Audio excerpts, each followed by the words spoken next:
damos la bienvenida a Julio Quintana porque vamos a estar hablando acerca de un cuestionamiento que está haciendo Política Obrera, lo que está pasando con los legisladores salteños, ¿no? Porque si bien hubo de alguna manera o faltaron votos, digamos, para avanzar con lo que fue el proyecto original que planteaba, entre otras cosas, la extranjerización y por eso los cambios que se dieron en torno a las últimas semanas, de todas maneras ellos manifiestan que se sigue avalando, ¿no?, este modelo de ajuste y de alguna manera también han apuntado con un comunicado a la senadora Flavia Rollón, ¿no? ¿Cómo estás, Julio? ¿Qué tal? Gracias por acompañarnos. ¿Qué tal, Mabel? Gracias a vos por la invitación.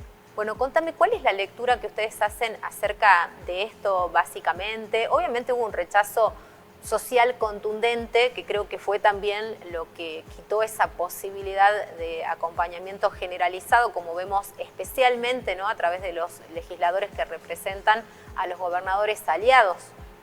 Sí, mira, Rollón sacó un reportaje en el principal diario de circulación de la provincia. Sí, hace 2 días. Es decir, que cualquiera que quiera conocer su posición puede ver allí. Y lo interesante es que ella lo hace, primero para explicar por qué votó en contra de la última ley, pero termina ratificando en el desarrollo argumentativo un apoyo explícito. Dice que esto no significó una ruptura, ella lo marca, que esto no significa una ruptura con el gobierno de Javier Milei. Bueno, hoy Sáenz está en Misiones junto con otros gobernadores, o ayer, perdón, justamente negociando con el ministro Santilli cómo rearmar una relación política que está mediada por varias cuestiones. En primer lugar, por un intento reeleccionista tanto del gobierno nacional como de los gobernadores provinciales. Por otro lado, una pugna por los recursos que el gobierno nacional promete. Los gobernadores, Sáenz a la cabeza, dicen te creemos, pero después nunca llegan. Y por otro lado también cómo son parte de los diferentes negocios que se van discutiendo, como por ejemplo esta cuestión de la extranjerización de tierras, en donde se ponía el acento en si las provincias también iban a poder no vetar la extranjerización, sino ser parte de la distribución y la entrega de esas tierras. Entonces, no es una oposición de principio, no es una posición en resguardo del patrimonio nacional y sobre todo, tampoco es una posición que avale, por ejemplo, la defensa de la propiedad privada del trabajador, de la vivienda, etcétera, porque se ha garantizado una ley de desalojos, que si bien Rollón no la votó, ella reivindica que no es necesario en la provincia, justo cuando, por ejemplo, el mismo diario que le hace la entrevista dice que han aumentado un 40% los desalojos en Salta y anteayer hubo un desalojo brutal en Pillanal.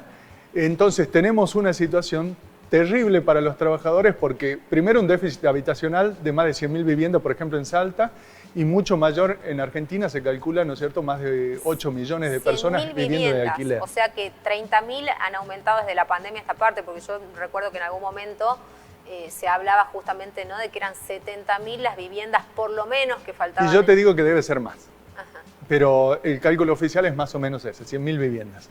Ahora, a nivel nacional tenés 8 millones de personas viviendo en alquileres. El 80% de los trabajadores gana menos de la canasta familiar, es decir, 2,5 millones de pesos.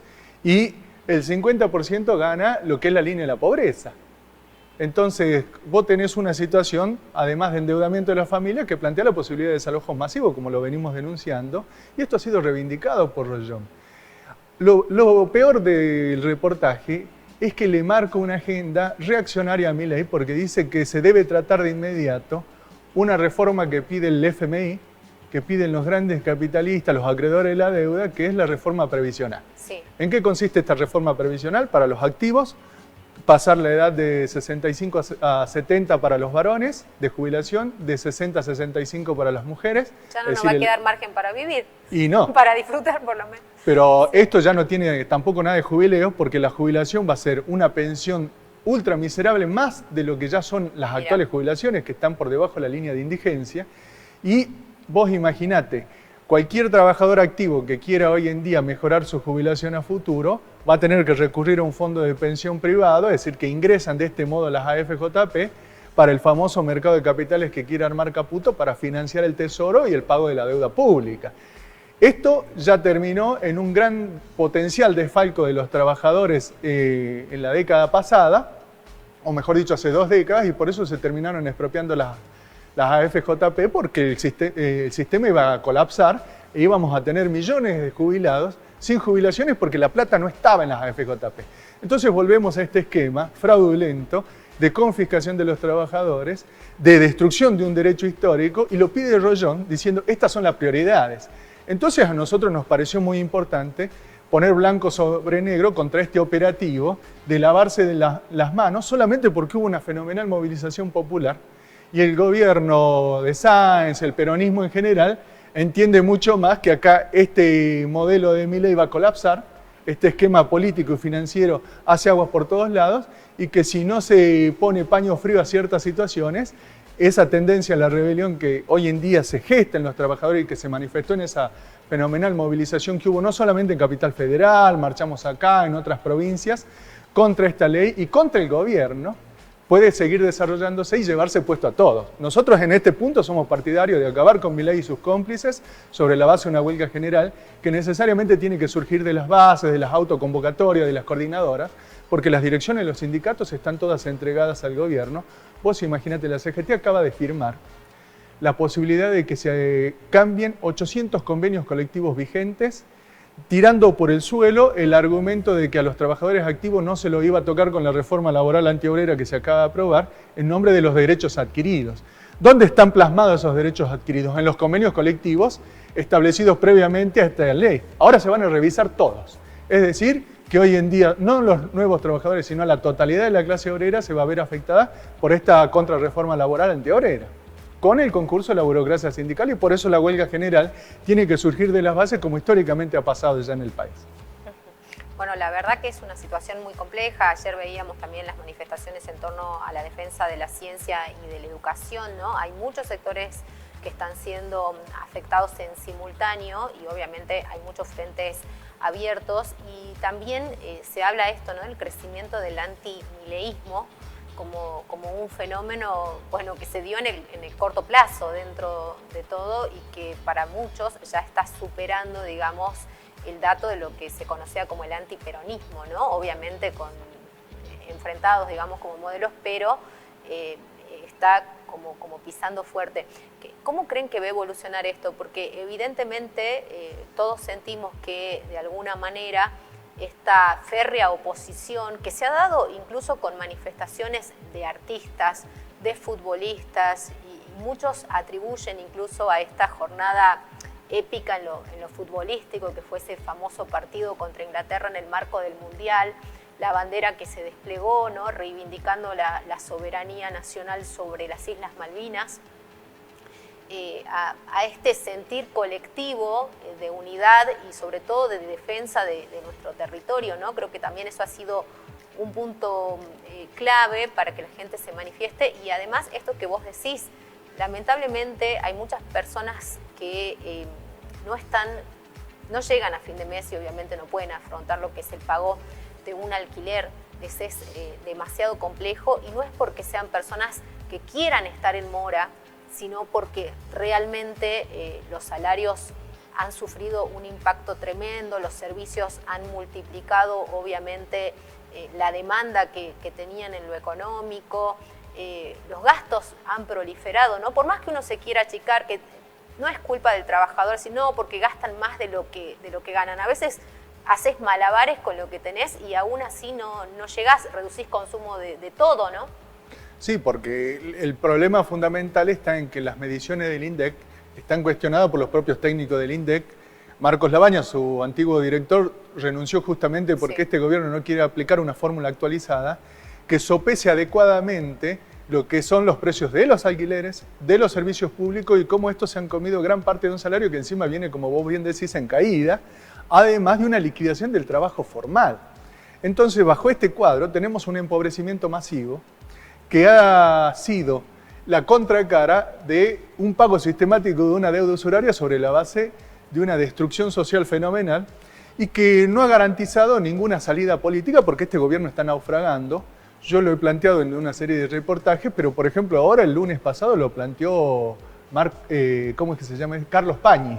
Es un periodista muy reputado, no tiene nada que ver con la izquierda o con los sectores populares, por el contrario, es más afín al macrismo y a este gobierno, y sin embargo él ha mostrado las contradicciones indisolubles de este gobierno. Entonces acá, de cara a lo que se viene, tenemos que ver cuáles son las perspectivas, porque por ejemplo el pronunciamiento de los jugadores, Messi planteando que la gente no llega a fin de mes, etcétera. Tal cual, que nunca lo habíamos escuchado, Messi, yo por lo menos decir algo así. Jamás. Otros artistas que tampoco se pronunciaban y que el gobierno tomó nota de esto, muestra no que ellos se pronuncian y las masas toman el problema, sino que ya había un fenomenal torrente popular de oposición a este gobierno. Ya se notaba, por ejemplo, en las encuestas, en otras movilizaciones como la universitaria, y llegó a este tipo de puntos de que sectores mucho más referenciados y conocidos comiencen a reflejar esa realidad.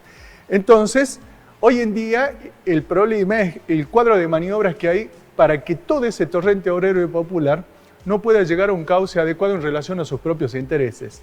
El macrismo, por ejemplo, que es un cómplice directo de este gobierno, ha presentado una candidatura propia también en base a la posibilidad del naufragio de Milei. Entonces ahora tenemos la candidatura de Hernán Lacunza. Por otro lado, dentro del peronismo vuelve a surgir Massa. Entonces tenemos todo un operativo. Y otro operativo para nosotros, dentro del peronismo, es el planteo de una soberanía nacional bajo la consigna que la patria no se vende, cuando todos los gobiernos del último periodo han pagado sistemáticamente la deuda, que hoy en día llega a 600.000 millones de dólares, y por lo tanto el hipotecamiento nacional es completo, nada más que de un modo más sutil, cuando acá este gobierno lo quería hacer abiertamente. Por ejemplo, hay diarios internacionales, como el Financial Times, que están mostrando cómo hoy en día oligarcas tecnológicos y grandes capitalistas están comprando tierras en la Patagonia, en Mendoza, en nombre de una guerra atómica inminente que se puede desarrollar en el marco de la guerra mundial que está desenvolviendo Donald Trump contra Irán, en Ucrania, en África, en Gaza, etcétera, y que tiene acá su correlato con la invasión a Venezuela y una posible invasión a Cuba, y todas las agresiones que hay en este momento y amenazas contra Brasil, contra los gobiernos de México, etcétera, están comprando tierra en la Patagonia Argentina. Ahora, ¿cómo lo hacen? Lo hacen con testaferros argentinos. Es decir, tenemos un mecanismo de asociación en este punto de la famosa burguesía nacional, de los capitalistas nacionales, que son los que muchas veces son los verdaderos protagonistas del cierre de fábrica, de la aplicación de las reformas laborales de este gobierno, del recorte de los salarios, de los desalojos y el despojamiento general de los trabajadores argentinos. Entonces nosotros le llamamos la atención sobre todo a esa enorme juventud que ha participado en estas movilizaciones, porque es interesante, el 75% de la juventud, según las encuestas, quieren un cambio por fuera de este gobierno de Milei, cuando Milei se arrogaba para sí la representación de las nuevas generaciones hace 2 años y pico. Entonces, tenemos que abrir un debate para que las nuevas generaciones, bajo su propia experiencia y retomando la experiencia de las generaciones anteriores, desarrollen un criterio político propio y que sea un criterio independiente de todos los elementos que hoy en día han hundido al país y al proceso político mundial en una situación terrible de barbarie, de guerras, de miseria, de penuria, de destrucción medioambiental, que solamente puede tener salida, de nuestro punto de vista, bajo una posición obrera y socialista. Bueno, interesantísimo, la verdad, no solamente dar el debate, sino todo lo que se ha hecho, ¿no? Dentro del pueblo argentino para estar en las calles, para poder expresarse, para poder cuestionar esto, porque realmente yo creo que sin esta movilización masiva, sin este planteo, sin este rechazo ya tan contundente que se ve en todos lados, uno mira encuestas de medios también, en los medios de comunicación, y obviamente el tema de los servicios, el tema de los alquileres, el tema de que la gente no puede ahorrar, ¿no? También es un dato que, bueno, obviamente hay algunos que no pueden ahorrar, pero hay otros que ni siquiera llegan a cubrir los gastos esenciales de su vida, ¿no? Entonces, digo, todo eso ya va generando este marco que vos decías y que puede dar, obviamente, al nacimiento de esta necesidad de cambio, ¿no? Muchísimas gracias, Julio. No, al contrario, gracias a vos. Gracias por acompañarnos.